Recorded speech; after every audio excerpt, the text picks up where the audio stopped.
Hi friends, ఎలా ఉన్నారు? నేను మీ Sandeep Rudrakshala and welcome back to the channel. ఈరోజు మనతో కత్తి మహేష్ గారు ఉన్నారు. So welcome sir. Hi sir, ఇప్పుడు వైజాగ్లో ఉన్నారు సార్ మీరు. అంటే వైజాగ్ ఇదివరకు చాలాసార్లు చూసి ఉండొచ్చు. మీకు ఎక్స్పీరియన్స్ ఏంటి సార్ వైజాగ్తో? అంటే వైజాగ్ నేను టూరిస్ట్గా 3-4 సార్లు వచ్చాను. రాజకీయపరమైనటువంటి విజిట్స్ ఒక 2 ఉన్నాయి. ఫస్ట్ టైం యాక్చువల్లీ షూటింగ్ కోసం వచ్చాను. ఈసారి నాకు ప్లెజెంట్ ఎక్స్పీరియన్స్ అనుకోవాలి, ఎందుకంటే ఇంతకుముందు ఎండాకాలంలో వచ్చాను. ఓకే. ఆ చెమటలు, ఆ స్కిన్ బర్నింగ్కి నిజంగా ఇట్ వాస్ టార్చర్.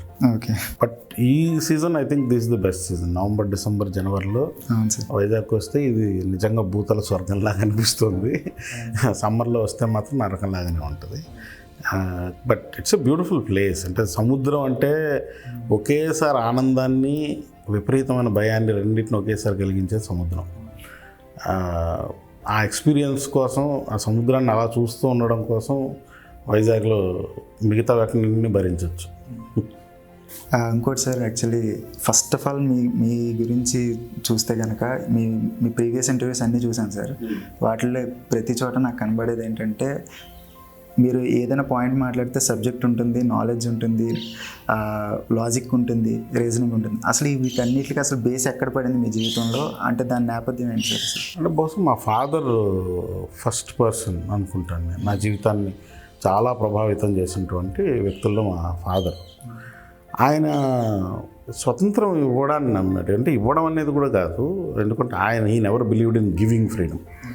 ఆయన ఏంటంటే, మీ లైఫ్ మీరు బతకండి, చదువు అనేది చాలా ఇంపార్టెంట్, లైఫ్లో ముందుకు వెళ్ళడానికి చదువుకోండి. అండ్ ఈ never restricted us from reading anything. ఏదైనా సరే, లిటరల్గా చిత్తు పేపర్ అయినా సరే చదవడం ఇంపార్టెంట్ అనేది ఆయన ఫీలింగ్. ఆ స్వతంత్రంలోంచే ఒక ఇండివిజువల్ భావాలు ఏర్పడ్డాయి. ఎందుకంటే ఒక్కసారి చదవడం మొదలెట్టిన తర్వాత అప్పటి వరకు సమాజం మన మీద ఉంచిన రెస్ట్రిక్షన్స్ కానివ్వండి, ఎవరో చెప్పినటువంటి సిద్ధాంతాలు కానివ్వండి, రూల్స్ కానివ్వండి, వీటన్నిటిని ప్రశ్నించడం అప్పుడు మొదలవుతుంది. ఎందుకంటే రకరకాల జీవితాలను మనం చదువుతూ ఉంటాం, కథల్లో కానివ్వండి, పుస్తకాల్లో, నవలల్లో. కాబట్టి ఓకే, ఇది కాదు, ఇది మాత్రమే కాదు జీవితం, కాబట్టి ఇంకేదో ఉంది అనే ఒక సెర్చ్ అయితే మొదలవుతుంది. ప్లస్ మా ఫాదర్ ఒక ఇండివిజువల్టీని డెవలప్ చేసుకోవాలి అనే ఒక ఫిలాసఫీ ఉన్నాడు. 5th క్లాస్లో నన్ను స్కూల్లో చేరుస్తూ ఆయన చెప్పింది ఏంటంటే, నెక్స్ట్ టైం నేను వచ్చి మహేష్ ఫాదర్ని నేను అంటే ఇమ్మీడియట్గా ఏదో ఒక ట్రైట్తో నిన్ను గుర్తుపట్టాలి జనాలు. అంటే ఉన్న 80 మంది స్టూడెంట్లలో నువ్వెవడు, ఏ మహేష్? మా క్లాస్లో అసలు మహేష్లు, సురేష్లు, రమేష్లు చాలామంది ఉంటారు ఎక్కడైనా. అలాంటిది ఏ మహేష్ అంటే, ఓ ఫలానా అల్లరి చేసే మహేష్, పాటలు పడే మహేష్, లేకపోతే వెధవ మహేష్, దొంగ మహేష్, ఏదో ఒకటి ఉండాలి. అది లేకపోతే నువ్వేమీ కానట్లు లెక్క అని చెప్పాడు ఆయన. అంటే అది చాలా విచిత్రమైన ప్రతిపాదన. ఆ టైంకి నాకు అర్థం కూడా కాలేదు. బట్ ఏదో నాకు కాస్త టాలెంట్ ఉండడము, లేకపోతే నేను నిజంగానే కాస్త అతి ఇవ్వడము, ఇవన్నీ కూడా కలిసి వచ్చి నెక్స్ట్ టైం మా ఫాదరు వచ్చేసరికి మా చిత్తూరు భాషలో అల్లరిని తులవ అంటారు, తులవ మహేష్ అని తెలిసింది అనమాట. సో మొత్తానికి ఒక గౌరవప్రదమైన వెధవ అని లెక్క. సో అలాగే ఒక పేరు అయితే సంపాదించుకున్నాను. తర్వాత ఆఫ్కోర్స్ నేను కాస్త పాటలు పాడేవాడిని, ప్రేయర్లో ప్లెడ్జ్ చెప్పడము, ఆ ప్రార్థనా గీతం పాడడం, ఇవన్నీ కూడా మాకు ఒక 3-4 నెలల్లోనే మొదలైపోయాయి. కాబట్టి కొంచెం పాటలు కూడా పాడతాడు అనేది ఒకటి యాడ్ అయింది. సో ఇలాగే అడ్జెక్టివ్స్తో నిన్ను నువ్వు గుర్తింపు తెచ్చుకుంటున్నావు అంటే నువ్వు ఒక వ్యక్తిగా ఎదుగుతున్నావు అని లెక్క. సో మా ఫాదర్ ఇండైరెక్ట్గా ఆ వ్యక్తిత్వాన్ని అలవడే రకమైనటువంటి ఇన్స్ట్రక్షన్స్ నాకు ఇండైరెక్ట్గా ఇచ్చాడు అని ఇప్పుడు నాకు అర్థమవుతుంది. అంటే అప్పట్లో తెలియదు అది ఏం చెప్తున్నాడు ఆయన అనేది. కాబట్టి I think my father is the first one who allowed us to be more independent. ఇంకొకటి, మీరు ఇప్పుడు స్కూలింగ్ గురించి చెప్పారు కాబట్టి మీరు జవహర్ నవోదయ విద్యాలయాలో చదివారని తెలిసింది. సో అక్కడ ఆ స్కూలింగ్ ఇంపాక్ట్ ఏమైనా మీ మీద, మీ వ్యక్తిత్వం మీద ఏమైనా ఉందా?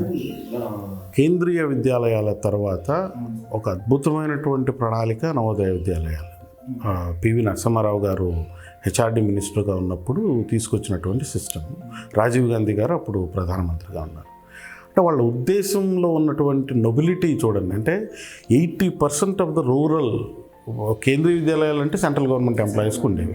అవన్నీ చాలా వరకు అర్బన్ ఏరియాల్లోనూ లేకపోతే ఏదైనా సెంట్రల్ గవర్నమెంట్ ఎస్టాబ్లిష్మెంట్ ఉన్న ప్లేస్లోనూ ఉంటుంది. కానీ ప్రతి జిల్లాలోనూ గ్రామీణ విద్యార్థుల కోసం అంటే 80% గ్రామీణ విద్యార్థులు మాత్రమే అక్కడ అడ్మిషన్కి అర్హులు. సో వాళ్ళకి ఒక అవకాశం ఇవ్వాలి, ఒక స్టాండర్డైజ్డ్ ఎడ్యుకేషన్ అంటే ఒక జాతీయ స్థాయి ఎడ్యుకేషన్ అందించాలి అనే ఒక తపన ఏదైతే అప్పటి ప్రభుత్వానికి ఉండిందో ఆ దయ వలన మేము యాక్చువల్లీ నేను ఈ పొజిషన్లో ఉన్నానని చెప్పుకోవచ్చు. ఎందుకంటే అక్కడ ఎంట్రీ నాకు దొరక్కపోయిందంటే మైగ్రేషన్ అనే ఒక ప్రాసెస్ ద్వారా నేను నార్త్ ఇండియాని చూసేవాడిని కాదు. మాకు అక్కడ చిత్తూరులో కోర్సు లేదు కాబట్టి నేను మళ్ళీ అనంతపురంకి వెళ్ళి హ్యూమానిటీస్ చేశాను. దాన్ని మినీ మైగ్రేషన్ అంటారు. సో ఈ అన్ని విధానాల ద్వారా ఒక national level exposure plus English, Hindi, Telugu 3 భాషల్లోనూ కాస్తో కూస్తో నేను నాలెడ్జ్ సంపాదించగలిగాను, ఆ భాషల్లో కమ్యూనికేట్ చేయగలుగుతున్నాను అంటే ఖచ్చితంగా నా ఫౌండేషన్స్ చాలా స్ట్రాంగ్గా ఉన్నాయి. అవి నవోదయ విద్యాలయం నుంచి వచ్చాయనేది ఐ ఫీల్ ప్రౌడ్. నిజానికి ఆ ఇన్స్టిట్యూషన్స్ని గ్రామీణ విద్యార్థుల కోసం చేసినటువంటి పివి నరసింహారావు గారికి, రాజీవ్ గాంధీ గారికి ఈ సందర్భంలో ఖచ్చితంగా థ్యాంక్ యూ చెప్పాలి. నిజానికి నవోదయ విద్యాలయ కామ్రేడరీ అనేది చాలా ఇంపార్టెంట్.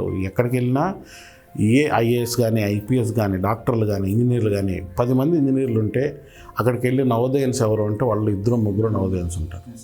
సో ఇంత స్థాయి ఎడ్యుకేషన్ అందించిన ఇన్స్టిట్యూషను మరొకటి బహుశా లేదేమో. మీరు ఇంటర్మీడియట్లో ఉన్నప్పుడు సోషల్ సైన్స్లో బోర్డ్ టాపర్ అని చెప్పి కూడా విన్నాను. సో మీ ప్రీవియస్ ఇంటర్వ్యూస్లో కూడా సోషల్ స్ట్రక్చర్ మీద మీ అవగాహన కొంచెం బెటర్గా ఉంటుందన్నమాట. సో దీనికి మీరు చదువుకున్న సోషల్ సైన్స్ వల్ల వచ్చిందా, లేకపోతే మీరు బయటకు వచ్చిన తర్వాత సమాజాన్ని, సొసైటీని అర్థం చేసుకునే విధానం వల్ల అది వచ్చిందా సార్?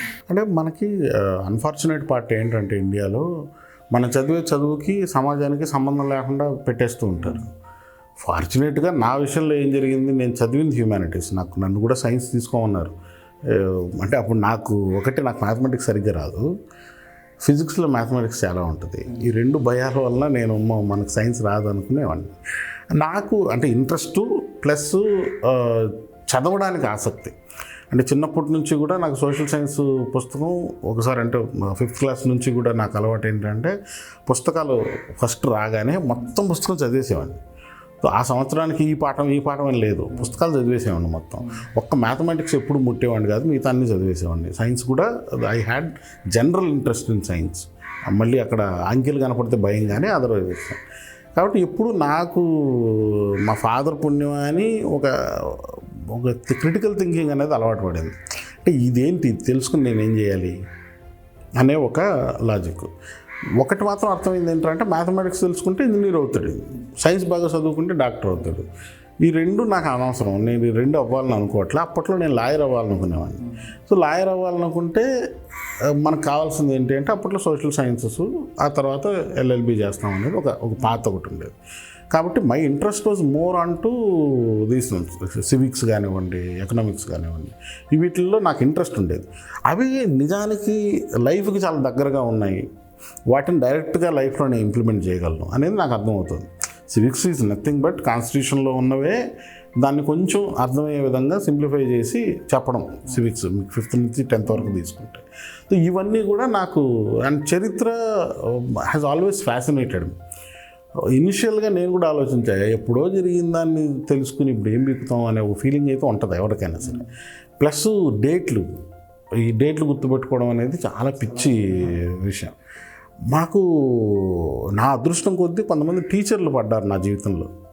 మా హిస్టరీ టీచరు ఆయన చెప్పేవాడు, డేట్స్ ఆర్ నాట్ ఇంపార్టెంట్, హిస్టరీని చదివే విధానం ఏంటంటే 3 C's అని చెప్పేవాడు: కాజెస్, కోర్సు, కంక్లూషన్స్. సో అంటే లెసన్స్.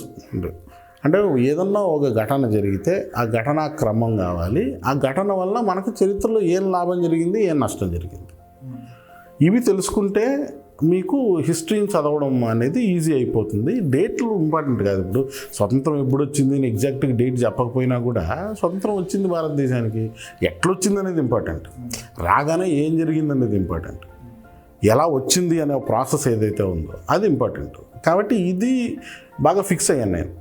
ఓకే, చరిత్రని ఇట్లా అర్థం చేసుకోవాలి. ఇప్పుడు లాస్ట్ కంక్లూషన్స్లో మనకు ఏం అర్థం అవుతుంది, ఏం నష్టం జరిగింది, ఏం లాభం జరిగింది అనేది కదా. సో దాంట్లోంచి నేను నా లైఫ్ లెసన్స్ లేదు భారతదేశం యొక్క పరిస్థితో ప్రపంచం యొక్క పరిస్థితో, ఓహో ఇలా జరిగింది కాబట్టి ఫస్ట్ వరల్డ్ వార్ వచ్చింది కాబట్టే సెకండ్ వరల్డ్ వార్కి బీజాలు పడ్డాయన్నమాట. సెకండ్ వరల్డ్ వార్ వచ్చింది కాబట్టి ఐక్యరాజ్య సమితి వచ్చింది అనమాట. ఈ లాజికల్ థింకింగ్ అనేది అక్కడి నుంచి వచ్చింది. కాబట్టి ఏది చదివినా దాన్ని నువ్వు జీవితానికి అన్వయించుకో. జీవితంలో నువ్వు దాని నుంచి ఏం నేర్చుకుంటావు, నీకేమన్నా లాభమా, ఇప్పుడున్న ప్రపంచాన్ని అర్థం చేసుకోవడానికి ఈ నాలెడ్జ్ పనికొస్తుందా, ఈ కోరిలేషన్ ఏదైతే ఉందో అదే నా ఎడ్యుకేషనల్ ప్రాసెస్ అయింది. సో అప్పటి నుంచి అంటే చాలా ఎర్లీ స్టేజ్లోనే 10th, 11th, 12th ఈ 3 సంవత్సరాల్లోనే నా పర్స్పెక్టివ్ టు రీడ్ థింగ్స్ అంటే కేవలం ఎగ్జామ్ పాస్ అవ్వడానికి అనేది కాకుండా నాకు పనికొస్తుందా లేదా అనే పర్స్పెక్టివ్లో చదవడం వలన బహుశా నేను ఆ నాలెడ్జ్ని అసిమ్యులేట్ చేసుకోగలిగాను. అంటే మనం మామూలుగా చెప్తుంటాం కదా, ముక్కులో పెట్టుకుని వదిలేసాం ఎగ్జామ్లో. సో అలాగా తిని కక్కడం కాకుండా తిని అరగించుకోవడం అనేది అలవాటైంది. సో ఇంకా మనం రాజకీయాల గురించి మాట్లాడదాం సార్. రాజకీయాలు అంటే మీరు 2019లో జరిగిన ఎలక్షన్లో వైఎస్ఆర్సీపీకి సపోర్ట్ చేశారు సార్.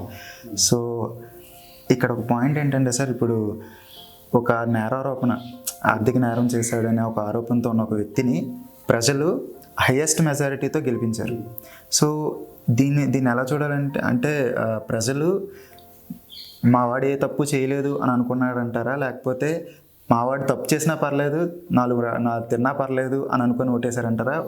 ఇక్కడ మొత్తం రాజకీయ సమీకరణాలను చూడాలి మీరు. ఒకవేళ నేరారోపణే రాజకీయాలకు విఘాతం అనుకుంటే, మన ప్రధానమంత్రి మోడీ గారిని నరరూప రాక్షసుడని, గుజరాత్ అల్లర్లకు కారణమని, అసలు అమెరికా లాంటి కంట్రీ కూడా ఇన్ని రానివ్వకూడదు అని బ్యాన్ చేసిన సందర్భాలు ఉన్నాయి.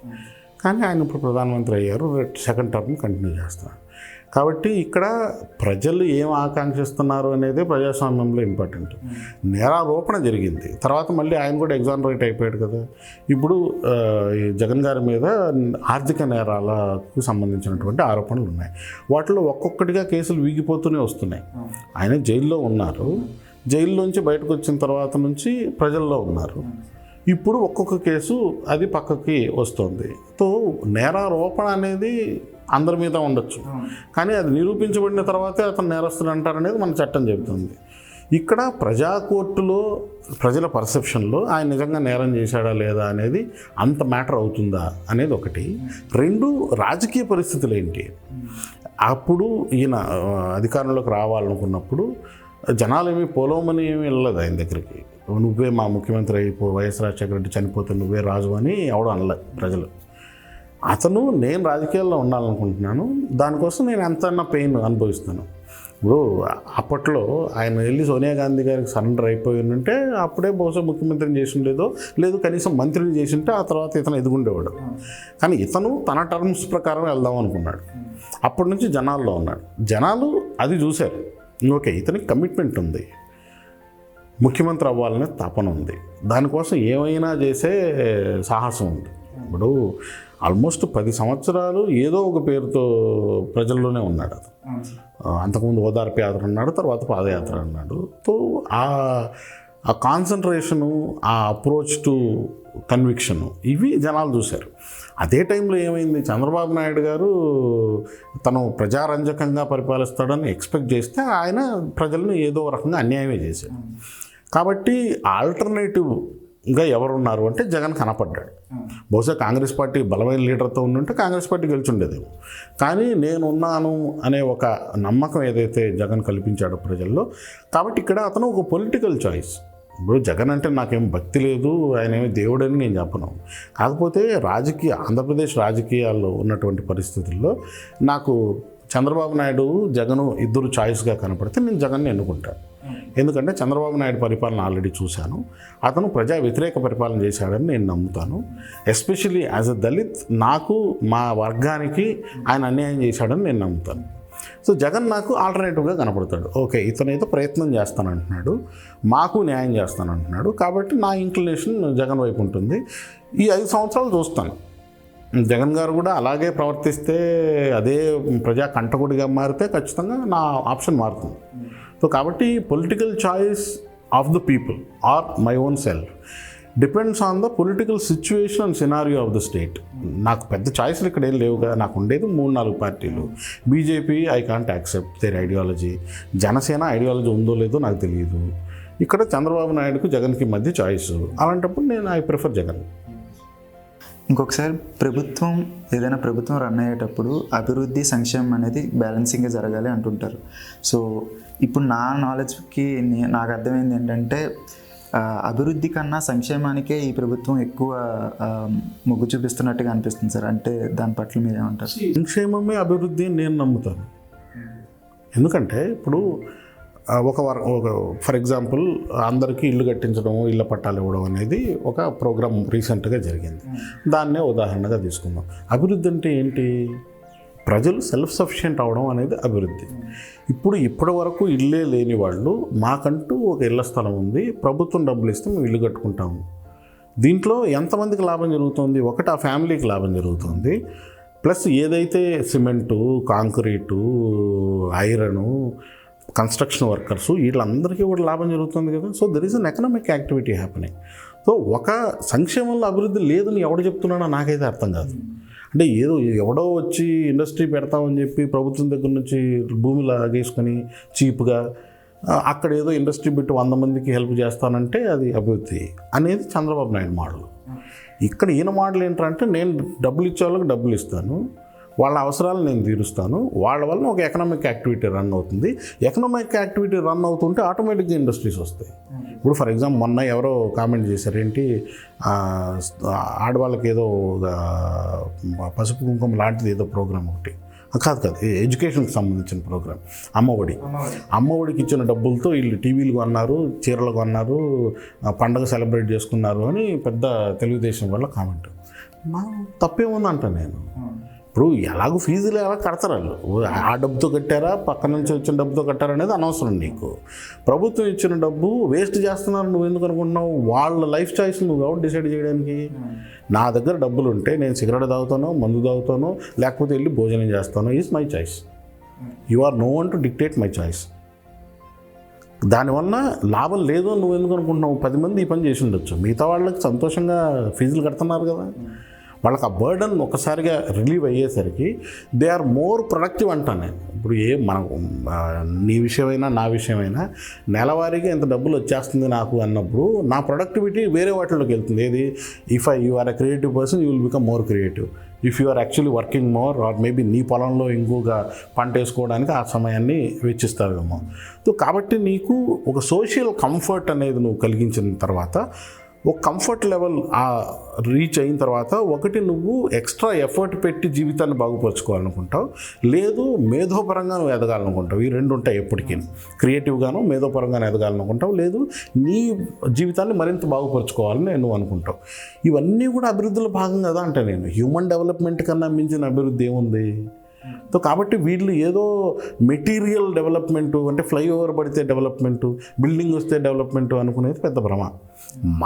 హ్యూమన్ డెవలప్మెంట్ ఇండెక్స్ అంటే మనుషులు వాళ్ళ ఆరోగ్యానికి, వాళ్ళ ఆహారానికి, వాళ్ళ భద్రతకి, ఈ 3 రంగాలలో వాళ్ళకై వాళ్ళు ఎదుగుతున్నటువంటి తరుణాన్ని నేను డెవలప్మెంట్ అంటాను.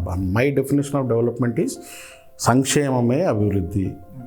కాబట్టి జగన్ చేస్తున్నదే కరెక్టు. పవన్ కళ్యాణ్ చెబుతున్నది కానివ్వండి, చంద్రబాబు నాయుడు చేసింది కానివ్వండి, ఇది కేవలం అప్పర్ మిడిల్ క్లాస్ని ఇంకొంచెం రిచ్ చేసిందే తప్ప పూర్కి వాళ్ళు చేసింది ఏమీ లేదు. జగను దాన్ని రివర్స్ చేస్తున్నాడు. పూర్ బయింగ్ కెపాసిటీ పేదల్లో పెరిగితే అది ఎకనామిక్ డ్రైవ్ అవుతుంది, దానివల్ల అభివృద్ధి జరుగుతుంది, దానివల్ల ఇండస్ట్రీలు వస్తాయి, ఇండస్ట్రీల వల్ల ఫర్దర్ ప్రోడక్ట్లు వస్తాయి, ప్రోడక్ట్లు కన్జ్యూమ్ అవుతాయి. That is the best cycle. అంటే వీళ్ళందరూ ఏదో పెద్ద ఎకనామిక్ అడ్వైజర్ లాగా మాట్లాడతారు. వీళ్ళకి తెలియని విషయం ఏంట్రా అంటే, నువ్వు కొనే జనాలు లేకపోతే నువ్వు ప్రొడ్యూస్ చేసి ఏం చేస్తావు? మరి జనాల్లో ప్రొడక్షన్ కెపాసిటీ, బయింగ్ కెపాసిటీ పెంచుతున్నాడుగా, మరి దాని డెవలప్మెంట్ అని ఎందుకన్నారు మీరు? కాబట్టి ఈ భ్రమని నేను ఇప్పుడు పటాపంచలు చేయదలుచుకున్నా. ఫర్ మీ సంక్షేమమే అభివృద్ధి. అభివృద్ధి అనేది గాలిలోంచి అయితే రాదు. జనాల బతుకు తెరువు, వాళ్ళ బతుకులు బాగుపడితేనే అభివృద్ధి. దాన్నే నేను అభివృద్ధి అంటాను. జగన్ అదే చేస్తున్నాడు కాబట్టి నాకు సమస్య లేదు. Okay sir. సార్ నెక్స్ట్ అయితే ఈ క్వశ్చన్ మీరు ఆన్సర్ అవసరం లేదు అనుకుంటే స్కిప్ చేసేది సార్. నగర బహిష్కరణ, మిమ్మల్ని మీ మీద నగర బహిష్కరణ అనే వేటు పడింది. సో దానికి అసలు ఏం జరిగింది సార్? అంటే ఇప్పుడు కొన్ని మత సంస్థలు కానీ రాజకీయ పార్టీలు ఒత్తిడి వల్ల మీరు అది జరిగిందంటారా? అప్పుడు ఆ 6 months మీరు ఎలాంటి స్ట్రగుల్ ఫేస్ చేశారు? ఖచ్చితంగా అదొక రాజకీయ నిర్ణయం అనేది తెలుస్తుంది. ఎందుకంటే నేను నగర బహిష్కరణ అనేది నాకు పెద్ద స్ట్రేంజ్గా అనిపించింది. అసలు ఈ టైంలో అంటే ఏదో రాజులు నగర బహిష్కరణ చేసేవాళ్ళు కానీ ప్రజాస్వామ్యం నగర బహిష్కరణ ఏంటనేది నాకు కూడా అనిపించింది. కాకపోతే వాళ్ళు చెప్పిన రీజన్ ఏంటంటే, మీరు ఇక్కడ ఉంటే మత కల్లోలాలు మిమ్మల్ని అడ్డం పెట్టుకొని రేపాలని కొంతమంది అనుకుంటున్నారు. దాంట్లో భాగంగా మిమ్మల్ని అటాక్ కూడా చేయొచ్చు. కాబట్టి మీరు స్టేట్ యొక్క లా అండ్ ఆర్డర్ సిచ్యువేషన్కి థ్రెట్, కాబట్టి మిమ్మల్ని పంపించేస్తున్నాం అన్నారు. ఓకే, ఇప్పుడు చట్టాన్ని ఫాలో అయ్యే వ్యక్తిని నేను, ఓకే దీన్ని మనం కోర్టులో కౌంటర్ చేద్దాం లేని ఉద్దేశంతో నేను వెళ్ళిపోయాను. కానీ నాకు ఇచ్చిన వాళ్ళు డాక్యుమెంట్లో ఏంటంటే లిటరల్గా నేనేదో కత్తులు పట్టుకుని అందరినీ బెదిరిస్తున్నాను టైప్లో ఉంటుంది. అది చెప్పే ఇది కాదు కదా నేను అన్నాను. అంటే లేదండి, అంటే మేము సెక్షన్లు బనాయిస్తాము కానీ కారణం అయితే ఇది అని చెప్తే సాయిసండి ఐ కోఆపరేట్. నిజానికి నా ఉద్యోగాన్ని, నా లైవ్లీహుడ్ని, హైదరాబాద్లో నాకున్న అవకాశాలను వదులుకొని 6 నెలలు బయటకు వెళ్ళి నేను ఎందుకు బతకాలి, ఎలా బతకాలి, ఇది పెద్ద ప్రశ్న. కానీ ఒక స్టేటో లేకపోతే ఒక agency somehow wants peace in place. I thought okay fine. ఎందుకంటే జనాల క్షేమం కన్నా నా స్వార్థం నాకు ముఖ్యం కాదని నేను అనుకున్నాను. ఒక ధైర్యం ఏంటంటే, ఓకే నేను ఎక్కడికి వెళ్ళినా బతకగలను అనే ఒక ధైర్యం. ఆ ధైర్యం నా ఫ్రెండ్స్ నుంచి వచ్చిందని చెప్తాను నేను. నిజానికి ఆ 6 నెలల్లో నేను 5 రాష్ట్రాలు తిరిగాను. అప్పటి వరకు ఒక 10 సంవత్సరాల గ్యాప్, అంటే నేను పెద్దగా హైదరాబాద్ నుంచి వెళ్ళకుండా ఉన్నాను కాబట్టి అందరినీ ఫ్రెండ్స్ని కలిసే అవకాశం దొరికింది. గోవా, కర్ణాటక, తమిళనాడు, కేరళ, మహారాష్ట్రతో ఈ మొత్తం స్టేట్లన్నీ తిరిగి మా ఫ్రెండ్స్ని అందరినీ కలిసి అక్కడ 10 రోజులు, ఇక్కడ 10 రోజులు అలా ఉంటూ విజయవాడ, ఆంధ్రప్రదేశ్ అంత ప్లస్ మా ఇంటికి కూడా వెళ్ళాను. కాబట్టి నాకు కాస్త బాధ కలిగిన మాట వాస్తవమే, కొంత అన్సర్టనిటీ ఉన్న మాట వాస్తవమే. తర్వాత మళ్ళీ నేను హైదరాబాద్కి వెళ్ళి రీసెటిల్ అవ్వడానికి నాకు ఆర్థికంగా చాలా నష్టపోయాను నేను. కానీ ఓకే, అది ఒక state law and order issue అవుతుంది అనుకుంటే లేదు నా ఇష్టం వచ్చినట్టు నేను చేస్తానని అంత మూర్ఖుడిని అయితే కాదు. కాబట్టి ఆ కష్టాన్ని నేను భరించాను. కానీ అది ఆ తర్వాత కోర్టు కూడా అంటే కాలమే, అంటే 6 నెలలే అయిపోయిన తర్వాత కోర్టులో కూడా కేసు శిక్షాకాలం పూర్తయిన తర్వాత కోర్టుకి వెళ్ళి ఏం చేస్తాం. కాబట్టి దాన్ని అలాగే వదిలేసాను. నా జీవితాన్ని carry forward. Next question sir, ఇప్పుడు మీరు హ్యూమన్ రైట్ యాక్టివిస్ట్గా కనబడుతుంటారు. నేను యాక్టివిస్ట్ని కాదు. అంటే యాక్టివిస్టులు అంటే అది చాలా కష్టమైన పని. నిజానికి ఫీల్డ్లో తిరిగి అఫ్కోర్స్ అంతవరకు అయితే ఓకే, నా ఒపీనియన్స్ నేను చాలా బాహాటంగా చెప్తాను. యాక్షన్ నేను ఎక్కడ అంటే I'm not a person of అంటే ఫీల్డ్లో దిగి ఏదో సాల్వ్ చేయాలనే పర్సన్ కాదు నేను. నాకు చాలా వరకు ఏదో ఇంటలెక్చువల్ కాంట్రిబ్యూషన్ చేయాలి, అవేర్నెస్ లెవెల్లో చేయాలి అనేది తప్ప యాక్టివిస్ట్ అంత గొప్ప పని నేను చేయలేను. ఇంకా దాంతోపాటు హ్యూమనిజం గ్రూప్స్లో కూడా చూస్తూ ఉంటాము. అయితే ఈ హ్యూమనిజం అనేది మీరు మీ లైఫ్లో ఎప్పుడు ఎంటర్ అయింది, అసలు దాని గురించి హౌ యూ బికమ్ హ్యూమనిస్ట్? అంటే లాజిక్ రీజన్ ఉన్న ప్రతి ఒక్కరు హ్యూమనిస్ట్ అని నేను అనుకుంటాను. ఎందుకంటే at the end of the day మనిషి బాగుండాలి, మనిషి అభివృద్ధి, ఇందాక నేను చెప్పినట్టు మనిషి అభివృద్ధి సమాజ అభివృద్ధి. దాంట్లో అభివృద్ధిలో రకరకాల దశలు ఉంటాయి. అంటే ఆర్థిక అభివృద్ధి ఉంటుంది, సామాజిక అభివృద్ధి ఉంటుంది, spiritual also is a requirement. కానీ ఈ భ్రమలు, ఈ మత మూఢత్వాలు, మూర్ఖత్వాలు, వీటి మధ్యలో ఎక్కడో మనిషిని కుంచింపజేస్తున్నాం మనం. మనిషి ఎదుగుదలను ఆపేస్తున్నాం, మనిషిని అన్యాయంగా తయారు చేస్తున్నాం, మనిషిని దుర్మార్గుడిగా మలుస్తున్నాం. సో వీటన్నిటి మధ్య నాకు మనిషిని సఫర్ చేస్తున్న పెద్ద మహమ్మారిలో మతం కానివ్వండి, మూఢనమ్మకాలు కానివ్వండి, ఆ సప్రెషన్, ఏదైతే అణచివేత కానివ్వండి, ఇవి చాలా పెద్ద భాగంగా కనపడతాయి. ఇవి ఉండని సమాజం ఒకటి రావాలి అనే ఒక కోరిక. So humanist philosophy is nothing but that. అంటే అది దాన్ని ఏదో పెద్ద టర్మ్ గాను అదో పెద్ద ఫిలాసఫీ గాను నేను చెప్పను, కానీ మనిషి కేంద్రంగా మన ఆలోచన ఉండి మనిషి క్షేమాన్ని మనం కాంక్షిస్తూ మనిషి యొక్క సర్వతోముఖ అభివృద్ధి అంటే ఓవరాల్ డెవలప్మెంట్ కోసం మనం కృషి చేయగలిగితే that is nothing but humanism అంటాను. కాబట్టి ఆ ఆకాంక్ష నాకుంది. నేను ఒక అణచివేయబడ్డ తరగతి నుంచి వచ్చిన వాడిని కాబట్టి, ఆ అనుభవాన్ని అనుభవించిన వాడిని కాబట్టి, ఆ గిల్ట్ని ఆ సప్రెషన్ ఫీల్ అయిన వాడిని కాబట్టి, అరే నన్ను మనిషిగా ట్రీట్ చేయనప్పుడు I have to fight for every one who is not being treated equal అనే ఒక అవసరం నా దగ్గర నుంచి. అది ఆదర్శం కాదు. For me it's a need, it's a basic need. Human right అనేది బేసిక్ నీడ్ అయినప్పుడు humanism is the way forward అని నేను నమ్ముతాను. కాబట్టి దాన్ని ఫాలో అవడం అనేది చాలా న్యాచురల్ థింగ్ అని నేను అనుకుంటాను. ఎందుకంటే మనిషిని గురించి కన్సర్న్ చేసే ప్రతి ఒక్కరు, ఆకాంక్షించే ప్రతి ఒక్కరు, మనిషి సమానత్వాన్ని ఆకాంక్షించే ప్రతి ఒక్కరు హ్యూమనిజం వైపుగా వెళ్ళాలి. ఆ ధోరణిలోనే మనం బెటర్ అవ్వగలుగుతాం యాజ్ సొసైటీ అని నమ్ముతాను. కాబట్టి I call my self A humanist. It's an evolving process. అంటే దానికి రూల్స్ ఏమీ ఉండవు. ఇలా ఉంటేనే నువ్వు హ్యూమనిస్టు, ఇలా ఉంటేనే నువ్వు కమ్యూనిస్టు అనే ఉండదు. మనం ఏంటంటే ఓకే మనం ఏం చేయగలుగుతాం మనుషుల అవేర్నెస్ తీసుకురావడానికి, మనం ఏం చేయగలుగుతాం ఏదైనా సిచ్యువేషన్లో మనం ఛాలెంజ్ చేయడానికి, ఇది కాదు ఇలా జరగకూడదు, ఇలా జరిగితే బాగుంటుందని చెప్పడానికి ఒక విధానంగా నేను హ్యూమనిజాన్ని ఎంచుకున్నాను. యాజ్ ఎ హ్యూమనిస్ట్గా మనం హ్యూమనిస్టిక్ పాయింట్లో ఆలోచిస్తే చాలామంది మామూలుగా మతస్థులు అందరూ మతం ఒక ధర్మం, మనం బతకడానికి ఒక వే ఆఫ్ లైఫ్ అని చెప్పేసి అంటుంటారు. సో ఈ మతం మనిషిని ముందుకు తీసుకెళ్తుంది అంటున్నారా, చాలా వెనక్కి నెట్టేస్తుంది అంటారా? అంటే మతాల యొక్క ఆంథ్రోపాలజీ కానీ సోషియాలజీ కానీ ఎవల్యూషన్ కానీ అర్థం చేసుకుంటే అవి ఎందుకున్నాయనేది మనకు అర్థమవుతుంది. రెండు రకాలుగా మతాలు ఎవాల్వ్ అయ్యాయి. ఒకటి ఒక సొసైటీని ఆర్గనైజ్ చేయడానికి, రెండు సొసైటీలో డివిజన్ తీసుకొచ్చి కొందరు సుఖాని కోసం మతాన్ని వాడుకోవడం, రెండు మూఢనమ్మకాలని ముందుకు దోసి వాటి ద్వారా సొసైటీని సెట్ చేసేసి ఎవడో ప్రశ్నించకుండా చూడడం. ఈ మూడు స్టేజెస్లోనూ డిఫరెంట్ మతాలు.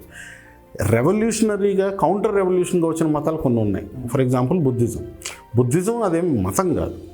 అప్పుడుట్లో ఉన్నటువంటి మతాలని వ్యతిరేకించి ఇది కాదు మాకు కావాల్సింది, మాకు ఫ్రీడమ్ కావాలి, మాకు గౌరవం కావాలి అన్నది బుద్ధిజం. కాబట్టి బుద్ధిజాన్ని నేను మతంగా లెక్కించను, కానీ మిగతావన్నీ కూడా సొసైటీని కంట్రోల్ చేయడానికి, సొసైటీలో కొందరికే సుఖాన్ని అందించి మిగతా వాళ్ళని బానిసలుగా మలచడానికి మాత్రమే పనికొచ్చాయి. ఒకవేళ ఇస్లాంని మీరు తీసుకున్నా కూడా that was also a counter revolution, but that is a violent revolution.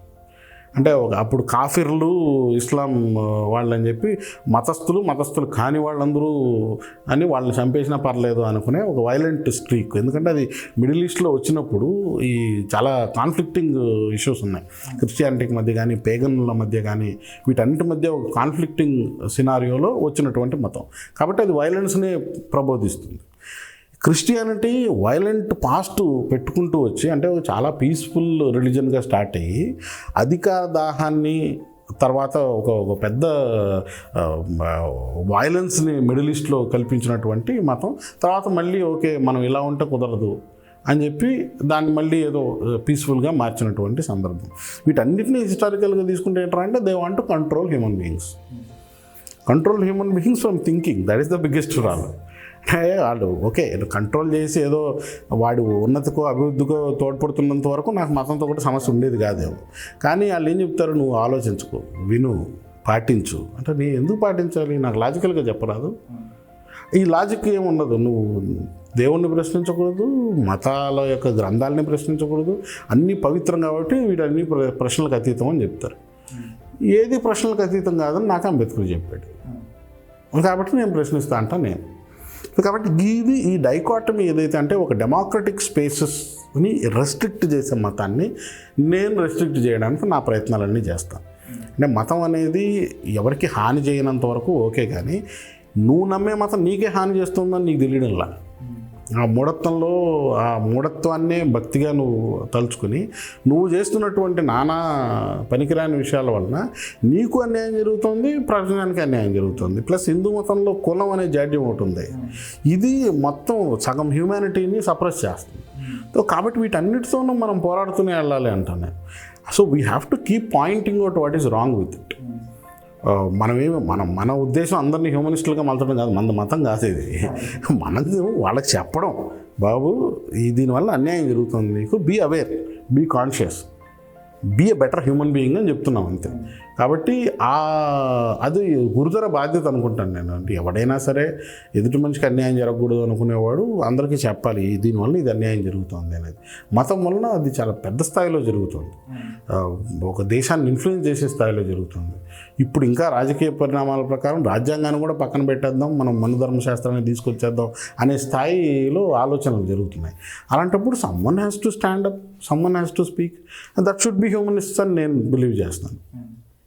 ఇంకోటి ఏంటంటే మనం మీరు ఇప్పుడు దళిత్ గురించి మాట్లాడారు సార్. అంటే ఇప్పుడు ఉన్న మన రాజ్యాంగం, అంబేద్కర్ ఇచ్చిన రాజ్యాంగంని చూసుకున్నా కూడా ఇప్పటికీ ఒక సప్రెషన్ కానీ, దళితుల మీద దాడులు కానీ ఇవన్నీ జరుగుతున్నాయి సార్. సో దీని మీద మన దేశంలో అసలు ఇప్పటికి మారే అవకాశం ఉంది అంటే వీఆర్ మనం ప్రపంచ చరిత్ర చూసుకుంటే మనం వీఆర్ ఎన్ ఇన్ఫెంట్ నేషన్ అంటాను నేను. 70 సంవత్సరాల చరిత్రలో 70 సంవత్సరాల స్వతంత్రం అనేది అసలు ఒక కాలవాహికలో చాలా నెగ్లిజిబుల్ టైం. కొన్ని వేల సంవత్సరాలుగా అందరి మైండ్ సెట్లు ఫిక్స్ అయిపోయిన దాన్ని 70 సంవత్సరాల్లో మార్చేద్దాం అనుకుంటే అది ఇంపాసిబుల్. నిజానికి ఇంత మారడం మన అదృష్టం అనుకోవాలి ఒక రకంగా. కాబట్టి నేను ఒకటే చెప్తాను, అంటే it's a process, it's a long drawn process. కొన్ని వేల సంవత్సరాలుగా ఇదే కరెక్టు అని అన్ని గ్రంథాలు మూకిమ్మడిగా చెప్పిన దాన్ని ఓ కాన్స్టిట్యూషన్ వచ్చి అందరూ సమానమే అనగానే సమానం అయిపోం. దానికి ఒక ప్రాసెస్ జరగాలి, కౌంటర్ ప్రాసెసింగ్ జరగాలి. అది ఇప్పుడే స్టార్ట్ అయింది. ఇప్పుడు నిజానికి 80s 90s వరకు కూడా అంబేద్కర్ అనే వాడి గురించి మాట్లాడినవాడు ఎవడు తెలీదు. ఒక్కసారి ఆ అవేర్నెస్, అంటే కొంత ఎడ్యుకేషన్ వచ్చి, అంటే స్వతంత్రం వచ్చినప్పటి నుంచి ఎడ్యుకేషన్కి యాక్సెస్ వచ్చింది. ఆ యాక్సెస్ నుంచి కొంత ఒక జనరేషను వాళ్ళ బతికారు ఏదో చిన్న చిన్న ఉద్యోగాలు చేసుకుంటూ. ఆ తర్వాత ఇంకొంచెం మేధోపరమైనటువంటి నాలెడ్జ్ వచ్చింది. ఇప్పుడు బాహాటంగా మాట్లాడే ధైర్యం వచ్చింది. ఇంకా ఆర్థిక వనరులు ఎవరి దగ్గర లేవు, రాజకీయాలను ఇన్ఫ్లుయెన్స్ చేసే అంత అడ్వకసీ ఎవరి దగ్గర లేదు, ఉద్యమాలు నిర్మించి దాని ద్వారా వ్యవస్థల్ని మార్చాలనుకునే అంత రెవల్యూషన్ ఎక్కడా జరగట్లేదు. కాబట్టి ఇవన్నీ కూడా ఒక ప్రాసెస్లో జరుగుతున్నాయి అంటాను నేను. 70 సంవత్సరాల్లో ఒక పరిణామ క్రమం జరిగింది. ఒక 2-3 జనరేషన్లు అయిన తర్వాత ఒక అవేర్నెస్ వచ్చింది. ఏదైతే ఏ కులాల పేరుతో అయితే అణచివేత జరిగిందో అదే కులాల పేరుతో అజర్షన్ జరుగుతుంది. ఈ అజర్షన్ తర్వాత స్ట్రగుల్ ఉంటుంది. ఇప్పుడు ఆల్రెడీ సెట్ అయిపోయిన వాళ్ళు, ఈ కులాల ద్వారా లబ్ధి చెందిన వాళ్ళు, వీళ్ళందరూ ఊరికే వదిలేస్తారా? మావన్నీ తీసేసుకోండి అంత జనరస్గా ఎవడో హ్యూమన్ బీయింగ్ ఉండడు. అది at the end of the day human being is very selfish person. ఆ సెల్ఫిష్నెస్లోంచి సెల్ఫ్లెస్నెస్లోకి వచ్చేంత, అంటే టక్మని మనుషుల్ని మహానుభావులు చేసేద్దాం అనుకుంటున్నాం మనం. అవదు. మనుషులుగానే ఉంటారు, వాళ్ళలో ఏదో మార్పు రావాలి. And India is a country of changes, not revolutions. విప్లవాలు జరిగిపోవు దేశంలో. కాబట్టి ఆ మార్పుకు మనం ఎంత దోహదపడుతున్నాం, ఆ మార్పుని ఎంత త్వరితగతిన వేగవంతం చేయగలుగుతున్నాం అనే ఒక థింకింగ్లో మనం వెళ్ళాలి. అలాంటప్పుడు ఒకసారి కాన్ఫ్లిక్ట్ వస్తుంది. ఆ కాన్ఫ్లిక్ట్ రెజల్యూషన్లో టైం పడుతుంది. మనం చెప్పేది ఎదుటివాడికి అర్థం కాదు. ఎందుకంటే వాడి నమ్మకాలకి, వాడి సిద్ధాంతాలకి, వాడి జీవితానికి మనం చెప్పేది చొక్క ఎదురు. నువ్వేం చెప్తున్నావు? నన్ను టక్మని మారిపోమంటావు ఏంటి? నన్ను గుడికి వెళ్ళొద్దంటావు ఏంటి? నువ్వు అసలు గుడికి వెళ్ళకపోతే పాపం వచ్చేస్తుంది అంటాడు. పాపం ఎక్కడుందని అంటే వాడికి అర్థం కాదు. ఎందుకంటే చిన్నప్పటి నుంచి అదే చెప్పాడు. ఈ కులం మామూలే కదా, మా ఊర్లో మేము ఇలాగే ఉండేవాళ్ళం కదా, సుఖంగానే ఉన్నాం కదా అనుకుంటాం. సుఖంగా నువ్వు ఉన్నావు, అది ప్రాబ్లం. మిగతా వాళ్ళు సుఖంగా లేరు. లేనోడు సుఖం కోసం ఆస్పైర్ చేస్తాడు కదా, సుఖం కోసం కాకపోయినా సమానత్వం కోసం ఆస్పైర్ చేస్తాడు కదా. కాబట్టి ఈ స్ట్రగుల్ ఉంటుందండి. ఇప్పుడు టక్మని ఎవరేమన్నా కూడా రిజర్వేషన్లు ఉన్నాయి 70 years నుంచి అంటారు. కొన్ని వేల సంవత్సరాల రిజర్వేషన్ల సంగతం. ఇప్పుడు ఏదైతే అధికార కులాలు ఉన్నాయో వాటన్నిటి దగ్గరగా డబ్బులు కేవలం ప్రతిభ ద్వారా వచ్చేసాయా? కులం ద్వారానే వచ్చాయి. కులం ద్వారా నీకు భూమి వచ్చింది, భూమి ద్వారా నీకు అధికారం వచ్చింది, అధికారం ద్వారా నువ్వు అధికారం చలాయించి మిగతా వాళ్ళని అణచివేస్తూ వచ్చావు. ఈ ప్రాసెస్ కొన్ని వేల సంవత్సరాలుగా జరిగింది కదా. అంటే నువ్వు 100 సంవత్సరాల రిజర్వేషన్ 1000 సంవత్సరాలు అనుభవించవచ్చు, కొన్ని వేల సంవత్సరాలు. ఇప్పుడు 70 సంవత్సరాల రిజర్వేషన్ ఇంతవరకు అణచివేసిన వాళ్ళకి ఇచ్చేసరికి నీకు ఏడుపు వచ్చేస్తుంది. అయినా ఒకటే చెప్తాను నేను, 100% నీది కాదు, నీదని నువ్వు అనుకుంటున్నావు. ఎందుకంటే నువ్వు ఇంతకుముందు అనుభవించావు కదా, కాబట్టి నాదే ఇదంతా అనే ఫీలింగ్లో నువ్వు ఉన్నావు. కాదు, న్యాయంగా మాకు రావాల్సింది నువ్వు ఎప్పుడూ ఇవ్వాల. ఇప్పుడు కనీసం టోకన్గా ఓకే ఇంత అన్నా మీకు ఇవ్వండి. ఇప్పుడు జనాభా ప్రాతిపదిక మీద రిజర్వేషన్ చేసుకుంటూ వెళ్తే 2% ఉన్న రెడ్లు, 4% ఉన్న కమ్మలకి ఎన్ని వస్తాయి సీట్లు? 3% ఉన్న బ్రాహ్మణులకి ఎన్ని వస్తాయి సీట్లు, అది ఆ ప్రకారం చేసుకుంటూ వెళ్దామా? చచ్చిపోతారు. నిజానికి రివర్స్ చేద్దాము అని ఒకవేళ రివెంజ్ మోడ్లోకి వెళ్తే కొన్ని వేల సంవత్సరాలు మీరు అన్నీ అనుభవించారు కదా, ఒక 100 సంవత్సరాలు పక్కనకి వెళ్ళిపోండి, మేము అనుభవిస్తాం అంటే లోక అంటారా? మరి దీని మీద ఏడిపోయేందుకు? వీడికి అది అర్థం కానీ ఏడిపోతుంది. ఇప్పుడు మా రిజర్వేషన్ వల్ల మాకు సీట్లు పోయాయి అంటున్నారు. ఆ సీట్ నీది కాదే పోవడానికి, నీకు 70 ఇస్తాం అన్నాము, మేము 30 పెట్టుకున్నాం. ఈ 30లో నీ ఏడిపోయేందుకు? నీ 70లో నువ్వు కొట్టుకోవాలి, 30లో కొట్టుకునే వాళ్ళం కొట్టుకుంటాం. కాబట్టి నీకు అక్కడ ఏదో నాకు అన్యాయం జరిగిందన్న ఫీలింగ్ నీకు ఎక్కడ ఉంది? 100 నీది నువ్వు ఎందుకు అనుకుంటున్నావు? తరాల నుంచి నీకు చెప్పారు అంతా నీదే అని, అక్కడ నీ సమస్య అది, ఈ సమస్య కాదు. కాబట్టి రిజర్వేషన్ యాజ్ అ పాలసీని కూడా అర్థం చేసుకోవడానికి వీళ్ళు సిద్ధంగా లేరు. ఏదో అన్యాయం జరిగిపోయిందన్న ఫీలింగ్లో చెప్తూ ఉంటారు. కాబట్టి వాళ్ళని ఎడ్యుకేట్ చేయడం అవసరం. నేను ఒకటే చెప్తాను, ఇప్పుడు ఎవరికైనా సరే అపోహలు ఉంటాయి. వాడికి అన్యాయం జరిగిందనే ఫీలింగ్ ఎవడో కల్పించాడో లేదో వాడే ఫీల్ అయ్యాడు, వాడిని నేను ఎడ్యుకేట్ చేయడానికి సిద్ధంగా ఉన్నాను. అంతే తప్ప అంటే వాడిని మార్క్ చేయను, కానీ I will educate them saying this is done. Sir next me Facebook wall చేస్తే ఎప్పుడు ఏదో సాహితీ సభ, ఎప్పుడు ఏదో పుస్తకం గురించి ఈ సజెస్ట్ చేయడం, ఈ పుస్తకం బాగుంటుంది, సో ఈ టైప్లో పోస్టులను చూస్తాం. అసలు సాహిత్యం మీరు ఎప్పుడైనా రాశారా, లేకపోతే మీకు సాహిత్య అభిమానం మాత్రమేనా? అంటే నాకు ఎక్కువ చదివేయడం వల్ల పెద్ద భయం ఒకటి ఉంటుంది. గొప్ప గొప్ప వాళ్ళు గొప్పగా రాశారు, మనం ఏంటి, నేను నిజంగా రాస్తే అదేం గొప్పగా ఉంటుందా, అది ఆ స్థాయిలో ఉంటుందా అనేది ఒక గిల్ట్ ఫీలింగ్ ఉంటుంది నాకు. కాబట్టి నేను ఇంకా చాలామంది చాలా గొప్పగా రాస్తున్నారు ఇప్పటికీ, వాళ్ళందరినీ చదవడంలోనే చాలా బిజీగా ఉన్నాను నేను. బహుశా నేను ఏదో ఒక స్థాయిలో అంటే రాయడం అనేది conscious process, sub conscious process, రెండు అట్ ఎ టైం. కాన్షియస్గా నేను రాయాలంటే ఈ భయం నాకు ఉంటుంది, వాళ్ళ స్థాయిని అందుకోగలనా, వాళ్ళు చెప్పలేదు నేను ఏంటి గొప్పగా చెప్పేది, నా దగ్గర నిజంగా అంత మెటీరియల్ ఉందా నా జీవితం నుంచి అనేది ఒకటి ఉంటుంది. బహుశా ఏదో ఒక టైంలో ఇప్పటికీ నేను ఆపుకొని రాయడం అనేది, కానీ దాన్ని పబ్లిష్ చేయాలంత గొప్పదేమో కాదా అని డౌట్ ఉంటుంది. ఇప్పటికీ నా అభిప్రాయాలు నేను ఎప్పుడు చెప్తూనే ఉంటాను. అది రాజకీయాల గురించి కావచ్చు, సమాజం గురించి కావచ్చు, జరుగుతున్నటువంటి కరెంట్ అఫైర్స్ గురించి కావచ్చు, నా అభిప్రాయాలు నేను చెప్తాను. అది ఒక పారాగ్రాఫ్ నుంచి 10 పారాగ్రాఫ్లు కూడా ఉండొచ్చు, అది ఆ టైంని బట్టి. అవన్నీ రాతలే అని నేను అనుకుంటా. నాకు అనిపించింది రాయాలనుకుంది రాసేస్తున్నా. దాన్ని నిజంగా అది వర్త్ ప్రిజర్వింగ్, వర్త్ ప్రజెంటింగ్ అని ఒక సోషల్ అప్రూవల్ కోసం నేను ఎప్పుడు చూస్తానో అని నాకు కూడా తెలియదు. ఏదో ఒక టైంలో ఒక రాయలేని తనం వస్తుంది, నేను ఇది చెప్పాల్సిందే అని అనిపించినప్పుడు అప్పుడు బుక్గా ఏమన్నా రాస్తానేమో. ప్రస్తుతానికి ఫేస్బుక్లో అయితే రాస్తూనే ఉన్నాను.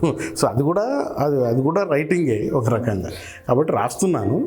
కానీ ఫిక్షన్ పరంగా కానివ్వండి, వ్యాసాలు ఎక్కువ రాస్తాను నేను. అంటే దాన్ని ఒక ఫిక్షనలైజ్ చేసి చెప్పేంత కెపాసిటీ నాకు ఇంకా రాలేదు. కాబట్టి నా అభిప్రాయాల్ని, నా ఆలోచనల్ని, సమాజం పట్ల నా స్పందనని, వాటిని నేను చాలా అట్రాక్టివ్గా అయితే రాస్తాను. ఎందుకంటే చదివించే రకంగా అయితే రాస్తాను, బలంగా అయితే రాస్తాను. అది I'm very sure of it. నిజంగా ఏదన్నా రాయాలి అనిపిస్తే ఖచ్చితంగా రాసేస్తాను, అది ఎప్పుడనేది తెలీదు. మీకు బాగా నచ్చిన రచయిత ఎవరు సార్? అంటే ప్రీవియస్గా కానీ ఇప్పుడు సమకాలీనంగా కానీ. అంటే నన్ను నా జీవితాన్ని బాగా ఇన్ఫ్లుయెన్స్ చేసింది చలం కానివ్వండి, బుచ్చిబాబు గారు కానివ్వండి, కోకు కానివ్వండి, వీళ్ళందరూ అంటే ఒక్కొక్కరు ఒక్కొక్క స్థాయిలో, అంటే ఒక భావజాల పరంగా కానివ్వండి, ఓపెన్ థింకింగ్, క్రిటికింగ్ ద సొసైటీ పరంగా Chalam had a great influence. అంటే ఒక ఐ ఓపెనర్ లిటరల్గా. ఇలా కూడా ఆలోచించవచ్చు, అవును కదా, మనం ఇండివిజువల్ ఫ్రీడమ్ గురించి మనం ఏదో కొంత చాలా లిమిటెడ్గా ఆలోచిస్తున్నామే, ఇతను చాలా విశాలంగా ఆలోచించాడే అనేది. అదే టింజ్లో నాకు మళ్ళీ రవీంద్రనాథ్ ఠాగూర్ లిటరేచర్ కూడా అనిపిస్తుంది. ఆయన విశ్వమానవత్వం గురించి మాట్లాడుతుంటాడు, జాషువా, అవర్ ఓన్ జాషువా.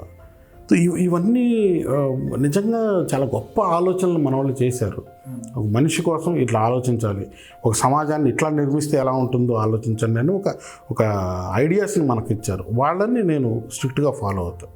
ఆ తర్వాత కాలంలో అంటే నేను చదవడాన్ని, అంటే వీళ్ళందరికీ రీచ్ అవ్వడానికి ఉన్న కారణం యండమూరి వీరేంద్రనాథ్ పాపులర్ ఫిక్షన్ రాస్తూనే దాంట్లో ఈ పేర్లన్నీ ఇరికించేవాడు ఎక్కడో. వీళ్ళేమో ఆల్బర్ట్ కామ్యూస్ గురించి మాట్లాడేవాడు, కాఫ్కా గురించి మాట్లాడేవాడు, యూరోపియన్ లిటరేచర్ గురించి మాట్లాడేవాడు. సో వీటన్నిటి మధ్యలో అరే ఇదేదో భలే ఉందా అని ఆ పేర్లు తీసుకొని అక్కడి నుంచి అల్లుకుంటూ వెళ్ళడం. చలం గురించి మాట్లాడితే ఒక చలం అనేవాడు ఒకడు ఉన్నాడు, ఒకసారి చూద్దాం ఏం రాశాడు. ఇలాగా ఈ ఒక వారధిలాగా పనిచేసింది మా జనరేషన్కి యండమూరి వీరేంద్రనాథ్. యండమూరి వీరేంద్రనాథ్ని దాటుకుంటే వీళ్ళందరూ పరిచయం అవుతారు. ప్లస్ ప్రజెంట్ చాలామంది రాస్తున్నారు, కదిర్ బాబు కానివ్వండి, నామిని గారు కానివ్వండి, డాక్టర్ కేశవ రెడ్డి గారు కానివ్వండి. సో వీళ్ళందరూ కూడా కుప్పిలి పద్మ గారు కానివ్వండి. సో వీళ్ళందరూ చాలా ఇన్ఫ్లుయెన్స్ చేశారనే చెప్పాలి. ఇప్పుడు లిటరల్గా నా స్నేహితులే రచయితలు చాలామంది ఉన్నారు. వాళ్ళు రాస్తున్నవి చదువుతున్నప్పుడు ఫర్ ఎగ్జాంపుల్ వెంకట సిద్ధారెడ్డి ఉన్నాడు, హరిప్రసాద్ సత్యప్రసాద్ ఉన్నారు, వాళ్ళకి యంగ్ జనరేషన్లో కడలి సత్యనారాయణ ఉన్నారు. సో వీళ్ళందరూ రాస్తుంటే అరే భలే రాస్తున్నారే, వీళ్ళ ఆలోచనలు ఇంత ఇంత వైశాల్యము, ఇంత గాఢత ఇవన్నీ ఉన్నాయా అనే ఒక అబ్బురపాటు కలుగుతూ ఉంటుంది నాకు. కాబట్టి ఐ ప్రిఫర్ రీడింగ్ దెమ్. అది చదివిని ఇంటర్నలైజ్ చేసుకుని ఎంజాయ్ చేస్తూ ఉంటాను. That's a better process for me. కాబట్టి నన్ను ఇన్ఫ్లుయెన్స్ చేసిన వాళ్ళు ఇప్పటికీ నన్ను చదువు వైపు కొనసాగిస్తున్న వాళ్ళు వీళ్ళని చెప్పుకోవచ్చు. ఇంకా సినిమా విషయానికి వద్దాం సార్. యాజ్ ఎ క్రిటిక్ మీరు ఎంత బాగా ఒక సినిమాని రివ్యూ చేయగలుగుతారు, ఒక క్రాఫ్ట్స్ గురించి ఎంత బాగా చెప్తారు, ఎంత సౌండ్ నాలెడ్జ్ మీకు దాని మీద ఉంది అనేది మీ రివ్యూస్ చూస్తే మాకు అర్థమవుతుంది.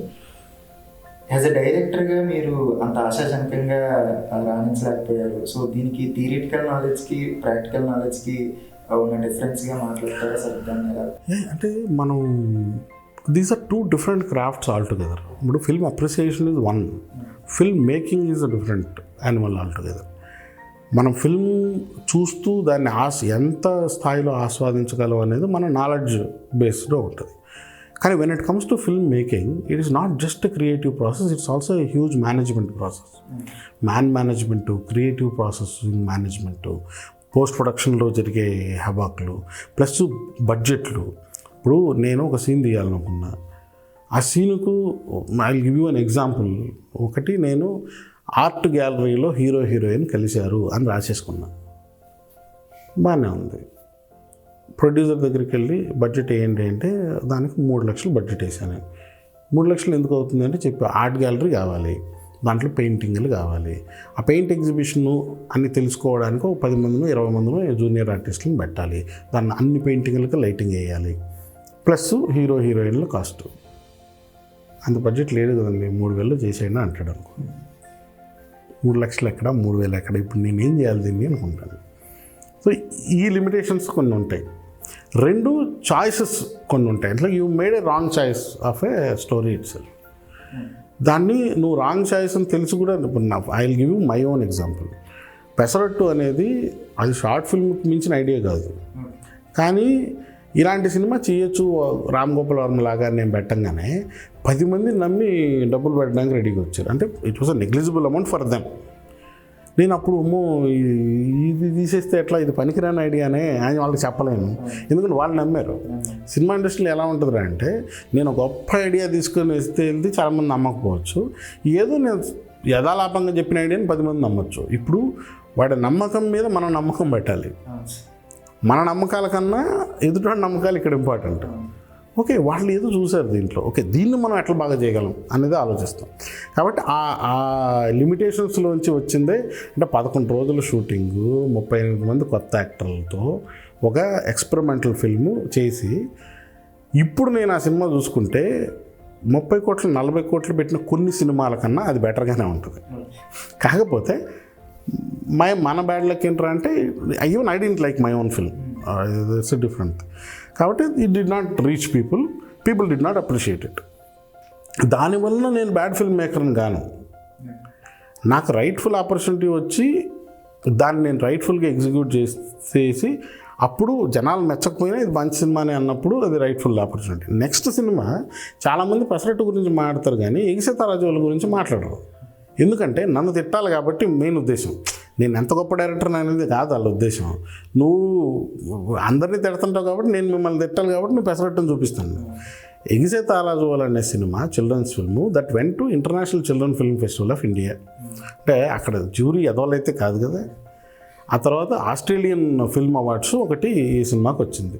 తర్వాత 2-3 ఫిల్మ్ ఫెస్టివల్స్కి పంపించమన్నారు, మేము పంపాము, మేము వెళ్ళలేకపోయాం. సో ఇలా ఒకటి I think Jaipur film festival ఒకటి, ఇంకొకటి దాదాసాహెబ్ ఫాల్కే ఫిల్మ్ ఫెస్టివల్ ఒకటి, ఈ 3 ఫెస్టివల్స్కి అది వెళ్ళింది. ఈ విషయం గురించి ఎవడో మాట్లాడారు. ఆ సినిమాగా చూస్తే ఇప్పటికీ మీరు యూట్యూబ్లో కింద కామెంట్లు చూడండి, దానికి చాలా అప్రిసియేషన్ ఉంటుంది. ఇప్పటికీ చాలామంది సైన్స్ టీచర్లు ఆ సినిమాని చూపిస్తూ ఉంటారు. ఎక్కడో దగ్గర ఏదో ఒక కార్నర్లో ఆ సినిమా స్క్రీనింగ్ జరుగుతుంటుంది ఏదో ఒక స్కూల్లో. అది ఫర్ మీ ఓకే, కమర్షియల్గా అది చిల్డ్రన్స్ సినిమాలకు తెలుగు సొసైటీలో తెలుగు సినిమా ఫీల్డ్లో ఉన్నటువంటి గుర్తింపు మనందరికీ తెలిసిందే. అదొక సాహసం మా నిర్మాత చేశాడు. నేను దాన్ని సిన్సియర్గా చేయడానికి ప్రయత్నించాను, నా భావజాలాన్ని దాంట్లో చెప్పడానికి ట్రై చేశాను. In spite of all the limitations that is a decent film. గొప్ప సినిమా అని నేను చెప్పట్లేదు, ఇట్స్ ఎ డీసెంట్ ఫిల్మ్, అంటే నెససరీ ఫిల్మ్. ఆ సినిమా చూడడం అవసరం చాలామందికి ఈ సమాజం. దాని గురించి ఎవడో మాట్లాడు, ఎందుకంటే దాని గురించి మాట్లాడితే నన్ను మెచ్చుకోవాలి, నన్ను మెచ్చుకోవాలని చాలామందికి అనిపించదు. కాబట్టి పెసరట్టు మాత్రమే ఎగ్జాంపుల్ కనపడుతుంది తప్ప ఎగిసే తారాజులు కనపడదు. సో ఇట్ ఈస్ ఫైన్, అంటే it's a matter of their choice. బహుశా నాకు రైట్ ఆపర్చునిటీ వచ్చి నేను చేయాలనుకున్న సినిమా చేసిన రోజున నాకు రిసోర్సెస్ అన్నీ కరెక్ట్గా ఉన్నప్పుడు డైరెక్టర్గా కూడా నా ప్రతిభను నేను నిరూపించుకుంటానేమో. అది వేచి చూడాలి, నేను కూడా దానికోసం వెయిటింగ్. అలాగని అంటే నేను ఒకటే చెప్తాను, ఫిల్మ్ థియరీ, ఫిల్మ్ ప్రాక్టీస్ అంటే ఫిల్మ్ మేకింగు, ఫిల్మ్ క్రిటిసిజం, ఈ 3 different stages of films. Film theory ఏంటంటే క్రిటిసిజం నుంచి మెయిన్ పాయింట్స్ని తీసుకుని సినిమా అంటే ఎలా ఉండాలి, ఎలా ఉంటే బాగుంటుందని క్లాసెస్ చెప్తారు కదా యూనివర్సిటీల్లోనో లేకపోతే ఫిల్మ్ ఇన్స్టిట్యూట్లోనో, దాన్ని ఫార్ములేట్ చేస్తారు ఫిల్మ్ థియరీ అని. అంటే 100 సంవత్సరాలుగా సినిమాలు తీస్తున్నాం కదా, ఈ 100 సంవత్సరాల్లో సినిమా ఎట్లా ఎవాల్వ్ అయింది, ఎలా ఉంటే మంచి సినిమా అంటాము, ఎందుకు సినిమా important, film as an art ఎలా ఉండాలి, ఇవన్నీ కూడా ఫిల్మ్ థియరీలో ఉంటాయి. Film making is a practising art, it's a business as well as art. వీటిలో చాలా పర్మిటేషన్ కాంబినేషన్లు ఉంటాయి. వీటిని మేనేజ్ చేసి సక్సెస్ చేసినోడు ఈజ్ అన్ అచీవర్.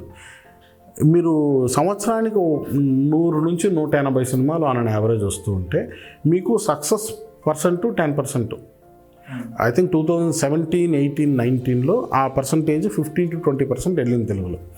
అంటే సినిమా చేస్తున్న వాళ్ళలో 80% మంది ఫెయిల్డ్ సినిమాలే చేస్తున్నారు. సో దాంట్లో ఎవడో ప్రయత్నించి ఎవడో సక్సెస్ అవుతాడు. కాబట్టి అది జడ్జి చేయడం అనేది ప్రతి ఒక్కరు మంచి సినిమా తీస్తానని నమ్మే చేస్తున్నాడు, డబ్బులు పోగొట్టాలని కానీ లేదు రెక్లెస్గా కానీ ఎవడో సినిమాలు చేయట్లా. But there is a process, ఆ ప్రాసెస్లో ఏదో గలబా జరుగుతుంది. అనుకున్న తీయలేకపోవచ్చు, కావాల్సిన ఆర్టిస్ట్ లేకపోవచ్చు, బడ్జెట్లు కన్స్ట్రెంట్ అవ్వచ్చు, 100 కారణాలు ఉంటాయి. But those are not excuses for the audience. Audience ఏంటి, సినిమా చూసి నాకు నచ్చిందో లేదని చెప్తాడు, నీ కష్టాలు నాకెందుకు. కానీ మనకు as a film processing I had my own limitations. I made bad films. I also made good films. But whether what you want to choose, అంటే మీరు నా బ్యాడ్ని చూసి బ్యాడే అంటే బ్యాడే, గుడ్ని చూసి ఓకే ఈడు పాస్ అయిపోతాడంటే పాస్ అయిపోతాను. బహుశా ఎప్పుడన్నా గొప్ప సినిమా తీస్తానేమో ప్రమాదవశాత్తు, చెప్పలేము. కొన్ని సబ్జెక్టులు నేను అనుకున్న ఉన్నాయి, కొన్ని నవలలు షార్ట్ స్టోరీస్లోంచి వాటిని సినిమాలకు చేయాలని ప్రయత్నంలో ఉన్నాయి.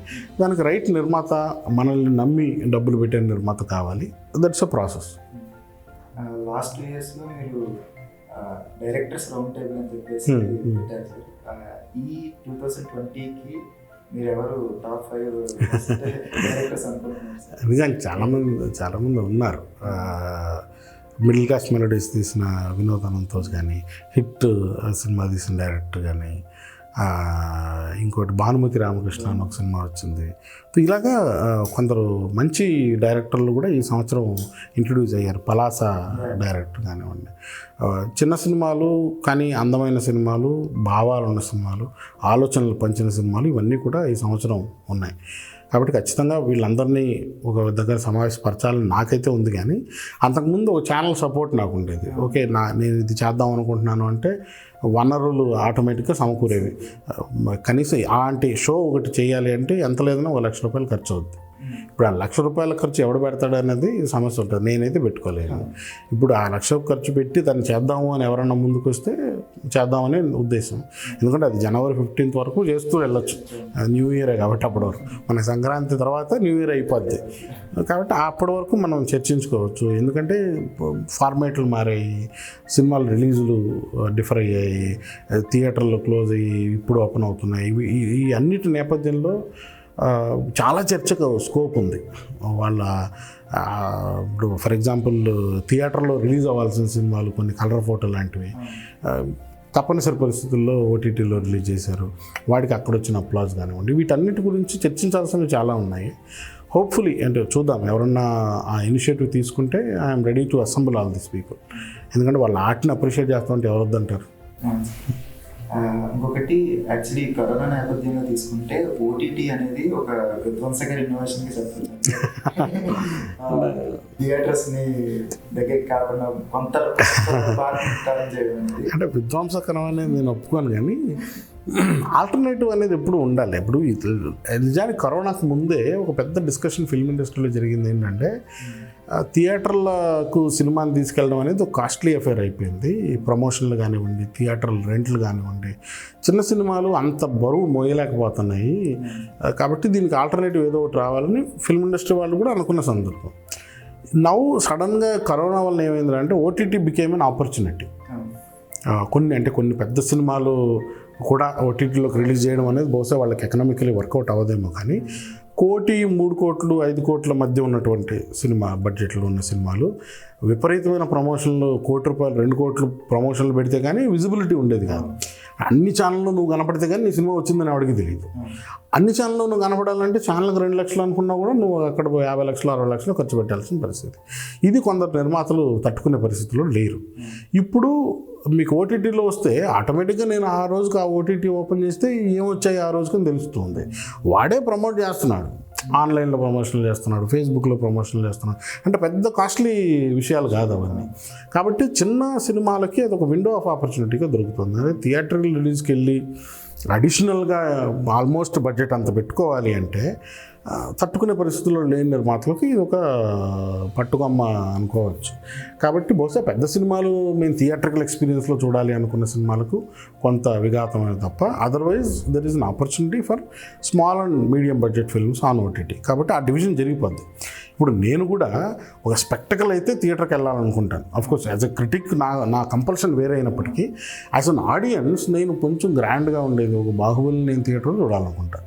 చిన్న స్క్రీన్లో నాకు ఆనందం. బట్ మిడిల్ క్లాస్ మెలోడీస్ నేను పెద్ద తెర మీద చూడాలనుకుంటానంటే మేబీ స్కిప్ చేసినా చేస్తానేమో. కాబట్టి ఈ ఆపర్చునిటీ ఏదైతే ఉందో ఒక చాయిస్గా మారిందంటానే. ఆ choice is a very good choice. ఇంకో మంచి కూడా జరిగింది అనుకోవచ్చు సార్. అంటే సాహిత్యం కూడా సినిమాగా మారుతుంది. అంటే నాటకాల రచన కానీ నవలు కానీ అలాంటివి కూడా. ఇంతకుముందు కమర్షియల్ కంపల్షన్ ఉంటుంది సినిమాలకి. ఎందుకంటే థియేటర్కి వెళ్ళాలి అంటే థియేటర్లో ఆడియన్స్ ఎగ్జైట్ చేయాలి. ఆలోచనలు చెప్తాము, లెసన్లు పాఠాలు చెప్తామంటే మాకు కుదరని ఆయన అని చెప్పేవాళ్ళు. ఇప్పుడు ఓటీటీలో ఏంటంటే లీజర్గా చూస్తున్నాం, ఇంట్లో మన పని మనం చేసుకుంటూ చూస్తున్నాం. కాబట్టి కొంత ఆలోచించే కంటెంటు, ఇంకొంచెం లీజర్గా ఉండే కంటెంటు, కొంత క్యారెక్టర్ లోపలికి ఇక్కడ ఏంటి హీరో బ్యాంగ్ కనపడగానే వాడు హీరో అని తెలిసిపోవాలి. ఇక్కడ క్యారెక్టర్ని బిల్డ్ చేయొచ్చు మనం. ఓకే వీడు ఇట్లాంటి వాడు, వీడి పరిస్థితి ఇలాంటిది, వీడు ఈ పరిస్థితుల వల్ల హీరో ఎలా అవుతాడని అనే చాలా స్లో పేసింగ్ కథ చెప్పినా కూడా ఓటీటీలో చూస్తాం. కాబట్టి story telling will evolve. Lot of literature can be accommodated in to films. ఇది ఖచ్చితంగా మంచి జరుగుతుంది మనకు. ఆ స్టోరీ టెల్లింగ్ డై డౌన్ అయిపోతుంది ఈ మధ్యకాలంలో. టెలివిజన్ కూడా అదొక విపరీతమైనటువంటి over action, over drama, typical technical ఎవల్యూషన్లోకి టెలివిజన్ వచ్చేసింది. కాబట్టి now serious story telling can happen on OTT. అది మంచిదే అనుకుంటున్నాను. ఇంకొకటి మీ ఇప్పుడు యాక్టింగ్లో కూడా ఉన్నారు. సో యాక్టింగ్ లైఫ్ ఎలా ఉంది సార్? అంటే నిజానికి ఈ డైరెక్షను, రైటింగ్ కన్నా యాక్టింగ్ అనేది సుఖమైన జాబ్. ఎందుకంటే ఎక్కువ ఆలోచించనక్కర్లేదు. డైరెక్టర్ చెప్పింది చేసి ఆయన మెప్పించగలిగితే చాలండి. ఇక్కడ ఒకే ఒక పర్సన్ని మెప్పించాలి. ఆ మెప్పిస్తే మన పని అయిపోద్ది. మీకు సినిమా అంటే కొన్ని కోట్ల మంది ప్రేక్షకులను మెప్పించాలి, ముందు ప్రొడ్యూసర్ని మెప్పించాలి. సో ఇలాంటివి చాలా ఉంటాయి. రచన పరంగా మనం చేసింది కరెక్టో తప్పు మనకే తెలియదు. 100 మందిని అడిగినా 100 అభిప్రాయాలు ఉంటాయి తప్ప కరెక్ట్ తప్ప అనేది లేదు. ఇవన్నీ కాకుండా ఇక్కడ ఒకటే టార్గెట్, అతన్ని సాటిస్ఫై చేసి ఆ రోజు సుఖంగా పడుకోవచ్చు. సో అంటే నేను గొప్ప యాక్టర్ అని కాదు, కానీ నాకు కొన్ని అడ్వాంటేజ్లు అయితే ఉన్నాయి. ఒకటి, డైలాగ్ పరంగా నేను నేర్చుకోవడం కొంచెం సులభం, ఎందుకంటే నేను కూడా ఒక రైటర్నే కాబట్టి నేర్చుకోవడం ఈజీ అవుతుంది. నాకు డైరెక్షన్ అనుభవం ఉంది కాబట్టి, కెమెరా లెన్సింగ్ తెలుసు కాబట్టి, దాని ప్రకారం నేను కొంత అంతకుముందు థియేటర్ కొంత చేశాను నేను, అంటే కాలేజ్లోను యూనివర్సిటీలోను. అదంతా ఆ అనుభవం అంతా పంచుకొని నేను ఒక యాక్టర్గా కన్విన్సింగ్గా చేయగలుగుతాను. గొప్పగా కాకపోయినా కన్విన్సింగ్గా చేయగలుగుతాను. ఆ పాత్రకు తగ్గట్టు నేను బిహేవ్ చేసి వెళ్ళిపోగలుగుతాను. సో కాబట్టి ఇది సుఖంగా ఉందనుకోని చెప్పాలి. ఏ రోజుకు డబ్బులు ఆ రోజు వచ్చేస్తాయి, సమస్య లేదు.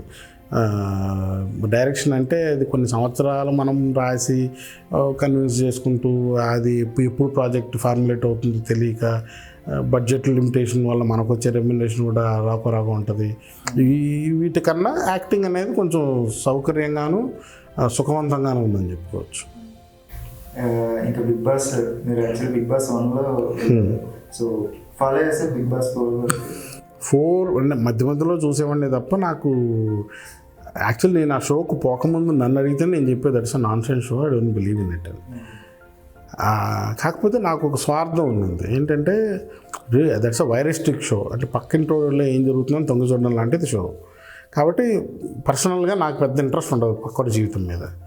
కానీ ఒకే ఒక ఇంట్రెస్టింగ్ ఎలిమెంట్ నాకు అప్పుడు ఏమనిపించిందంటే, ఎవడో ఒకడో ఒక ప్రపంచాన్ని తయారు చేసి మనల్ని ఆ ప్రపంచంలోకి ఇంట్రడ్యూస్ చేయాలనుకుంటున్నాడు. ఎంతమందికి ఉంటుంది లగ్జరీ? ఈ ప్రపంచంలోనే మనం ఎందుకు రా అనుకుంటున్నాం. అలాంటిది ఒక వింత ప్రపంచం, వింతల ప్రపంచం, దాంట్లోకి తీసుకెళ్ళి ఒకటి మనల్ని పెట్టాలనుకున్నాడు. వైనా ట్రై అనే వెళ్ళాను. 4 వీక్స్ సర్వైవ్ అయ్యాను, బయటకు వచ్చాను. కాబట్టి for me it's an interesting social experiment. ఆ సోషల్ ఎక్స్పెరిమెంట్లో నేను భాగమైనందుకు నాకు ఆనందమే తప్ప, ఆ సోషల్ ఎక్స్పెరిమెంట్ని నేను ఒక ఆడియన్స్ లాగా చూడాలని పెద్ద ఇంట్రెస్ట్ అయితే నేను ఇప్పుడు చూపించలేదు. ఇప్పుడు కూడా అలాగే పెద్ద పట్టించుకోలేదు. అంటే పట్టించుకోకపోయినా వార్తలు మన దగ్గరకు వచ్చేస్తూ ఉంటాయి. ఫేస్బుక్ తెరిస్తే అదే ఉంటుంది చర్చ, టీవీ చూస్తే అదే ఉంటుంది చర్చ, ఇవన్నీ ఉంటుంది. So I'm informed of it. ఏం జరుగుతుంది అనేది కొంచెం మోటాగా అర్థమవుతుందే తప్ప దాన్ని నేను చాలా సూక్ష్మంగా చూసిన సందర్భం అయితే లేదు. ఇంకా last question sir, Pawan Kalyan topic లేకుండా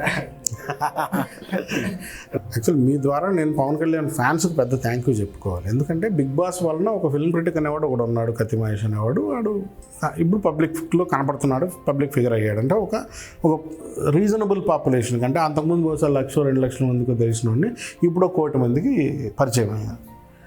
ఆ 1 కోటి మందికి కేవలం ఫిల్మ్ క్రిటిక్గా పరిచయం అయ్యాను. ఓకే, ఇతను కూడా యాక్టింగ్ కూడా చేస్తాడంట, అంతకుమించి పెద్దగా జనాలకి ఇంట్రెస్ట్ లేదు నా మీద. పవన్ కళ్యాణ్ ఇష్యూ ఎప్పుడైతే వచ్చిందో, నేను ఎప్పుడైతే నా అస్తిత్వం కోసం నిలబడి పోరాడడం మొదలెట్టానో, అప్పుడు జనాలు నా మిగతా పార్ట్స్ వాళ్ళని గమనించడం మొదలెట్టారు. ఓకే, వీడు సెన్సిబుల్గా మాట్లాడతాడు, వీడికి కాస్త కూస్తో లాలో ప్రవేశం ఉంది, వీడు కాన్స్టిట్యూషన్ గురించి మాట్లాడుతున్నాడు, వీడు రైట్స్ గురించి మాట్లాడుతున్నాడు, హక్కుల గురించి మాట్లాడుతున్నాడు. ఇది ఒక విస్తృతి, అంటే ఒక మనిషిగా నాలో ఉన్నటువంటి భావాలు ఈ యొక్క విస్తృతిని జనాల వరకు తీసుకెళ్ళగలిగి, ఓకే వీడు రీజనబుల్ పర్సన్, ఎదవ అనుకునే వాళ్ళు అనుకుంటారు. కొంచెం నిజంగా నేను మాట్లాడడం ఫాలో అయ్యేవాడు వీడియో కొంచెం తెలివైనవాడేనబ్బా, చదువుకున్నవాడేనబ్బా అని గౌరవం ఇస్తాడు. ఈ రెండు జరిగాయి నాకు. ఈ రెండు హ్యూజ్ పాపులేషను. బహుశా పవన్ కళ్యాణ్ ఫ్యాన్స్ 1 కోటి మంది ఉంటారా ఎదవ అనుకునేవాళ్ళు. ఈ 2-3 కోట్లు ఈ రీజనబుల్ పర్సన్ అనుకునేవాళ్ళు తయారయ్యారు. వాళ్ళు సైలెంట్ మెజారిటీ. వాళ్ళు ఏమి నాకు వచ్చి ఎండార్స్ చేసి కత్తి మహేష్ నువ్వు గొప్పడు అని ఎవడో చెప్పరు.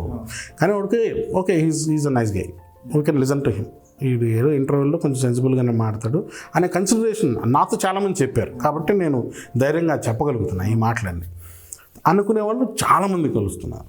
సో కాబట్టి ఓకే, నా reach as a person with some intellect, some social awareness, some quest for change in life, change in society ఉండేవాడిగా రెస్పెక్ట్ చేసే వాళ్ళ సంఖ్య పెరిగింది. వాళ్ళ అతి వలన నాకు చాలా లాభం జరిగింది. కాబట్టి బహుశా రేపు మాపం నేను రాజకీయాల్లోకి వచ్చినా కూడా first I will thank Pawan Kalyan fans and then do whatever I want. So కాబట్టి అది నాకు ఆ రీచ్ని అందించినటువంటి వాళ్ళకి నేను ఎప్పుడూ రుణపడి ఉంటాను, అందులో సందేహం లేదు. అంటే పవన్ కళ్యాణ్ రాజకీయ ప్రస్థానం చూసుకుంటే సార్, మనం ఫస్ట్ చెగోవేరా, విప్లవం, కాంపిటీషన్ దగ్గర స్టార్ట్ అయింది. ఈరోజు బీజేపీ భక్తి కాషాయం దగ్గర ఉన్నారు సార్. అంటే దీన్ని ఎలా చూస్తున్నారు? అతన్ని సీరియస్గా తీసుకుంటే మనం పిచ్చోళ్ళు అనుకుంటాం. అతను సీరియస్గా అతని ఫ్యాన్స్ మాత్రమే తీసుకుంటారు. రాజకీయ విశ్లేషకులు కానీ, కాస్త రాజకీయ పరిజ్ఞానం ఉన్న వాళ్ళు కానీ, సమాజాన్ని అర్థం చేసుకున్న వాళ్ళు కానీ అతన్ని పెద్ద సీరియస్గా పట్టించుకోనక్కర్లేదు. ఎందుకంటే అతను ఒక ఐడియాలజీకి బద్ధుడు కాదు. మీరు ఇందాకే అన్నట్టు రావడం అసలు ఊగిపోయి చెగువేరా అన్నాడు. Che Guevara as a history of revolution. ఇతను తీసుకొచ్చిన రెవల్యూషన్ ఏముంది? సేన అన్నాడు, సైనికులు అన్నాడు. వాళ్ళని దేనికోసం సంసిద్ధం చేసావు? ఎవరితో పోరాడడానికి, ఏ విధంగా పోరాడడానికి? ఇవేమి లేవే. అంటే ఐడియాలజీ లేకుండా పొలిటికల్ ఫిలాసఫీ ఎక్కడి నుంచి వస్తుంది? మరి ఇతను ఇంతే వలటైల్గా ఉంటున్నాడు అప్పటి నుంచి ఇప్పటి వరకు. జనసేన సిద్ధాంతం ఏంటి చెప్పమనండి? కులాలకు అతీతంగా, మతాలకు అతీతంగా ఏదో చెప్పాడు ఫస్ట్లో. అతను రావడమే కాపులందరూ మా లీడర్ వచ్చాడు అనుకున్నారు. మరి కులం ఎక్కడ పోయింది? కులాన్ని కన్సల్టేట్ చేస్తున్నావు, అంతకుమించి ఇంకేం లేదు. తర్వాత ఇప్పుడు మతాన్ని తలకెత్తుకున్నాడు. మరి సిద్ధాంతం ఏమైపోయింది పార్టీది? మతాలకు అతీతంగా అన్నావు కదా. బీజేపీ అనేది హిందూతో పార్టీ అని అందరికీ తెలుసు. వాళ్ళ అజెండానే ఈ భారతదేశాన్ని హిందూ రాష్ట్రం చేయడం. మరి నీతో పొత్తు ఎలా కుదిరింది? మధ్యలో లెఫ్ట్ పార్టీలు అన్నాడు, బీఎస్పీ అన్నాడు. అసలు కాబట్టి అతను నిలకడలేదు. అతను తన కన్వీనియన్స్ కోసం అప్పుడప్పుడు వస్తూ ఉంటాడు, కాల్ షీట్ ఇస్తూ ఉంటాడు, రాజకీయాల్లో నటిస్తూ ఉంటాడు, తన రెమ్యునరేషన్ తను తీసుకుని వెళ్ళిపోతూ ఉంటాడు. మనం సీరియస్గా ఎందుకు తీసుకుంటాం? ఇక్కడ నాకేంటంటే బీజేపీకి అతను సపోర్ట్ అయ్యి హెల్ప్ అవ్వడం వలన ఈ ఏదైతే ఒక స్ట్రీక్ ఆఫ్ వైలెంట్ ఫాలోవర్స్ ఉన్నారో వాళ్ళు మరింత ప్రమాదకరంగా తయారవుతారేమో ఆంధ్రప్రదేశ్ సొసైటీలో అనే ఒక భయం అయితే ఉంది. ఎందుకంటే బీజేపీ గ్రో అవ్వాలనుకుంటుంది. సెంట్రల్లో వాళ్ళు పవర్లో ఉన్నారు. వాళ్ళకి అన్ని ఆపర్చునిటీలు ఉన్నాయి. అంటే ఆర్థిక పరంగా వాళ్ళు బాగున్నారు, వాళ్ళకి ఐడియాలజీ పరంగా ఇలాంటి వాళ్ళు తోడైతే ఇంకొంచెం ప్రమాదకరంగా తయారయ్యే అవకాశం ఉంది. కాబట్టి ఆ పరంగా పవన్ కళ్యాణ్తో జాగ్రత్తగా ఉండాలి అని నేను వార్నింగ్ అయితే ఇవ్వగలను. కానీ అతన్ని సీరియస్గా అదర్వైజ్ నేను పట్టించుకోను. అంటే సమాజానికి ప్రమాదంగా తయారవుతున్నాడు కాబట్టి నాకు concern. Otherwise is just a joker or maybe a broker. కాబట్టి దాన్ని పెద్ద విలువగా నేను గుర్తించాను. రాజకీయంగా నిజంగా అతను ఫస్ట్లో చెప్పాడు, ఏంటి నేను అవకాశాలు లేని వాళ్ళకి ఇస్తాను అది ఇది అన్నప్పుడు నేను ఆంధ్రప్రదేశ్ రాజకీయాలని కుల సమీకరణ రాజకీయాలే. కాపులు అనేవాళ్ళు ఒక సైజబుల్ పాపులేషన్, వాళ్ళు ఇంతవరకు అధికారంలోకి రాలేదు. రెడ్లు కమ్మలే ఎక్కువ ఉన్నారు.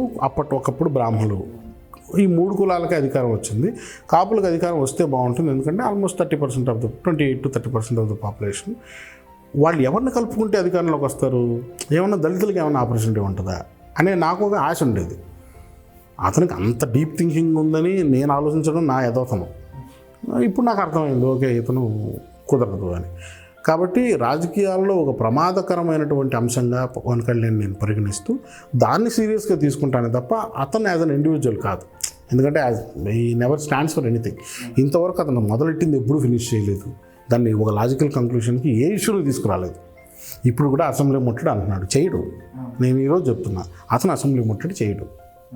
సో కేవలం ఆ రోజుకు వచ్చి ఎంటర్టైన్మెంట్ చేసి వెళ్ళిపోతూ ఉంటాడు. కాబట్టి ఆ ఎంటర్టైన్మెంట్ వాల్యూని గమనిస్తూనే అతను ప్రమాదాన్ని మనం సంకేతాలుగా తీసుకోవాలి, అంతే.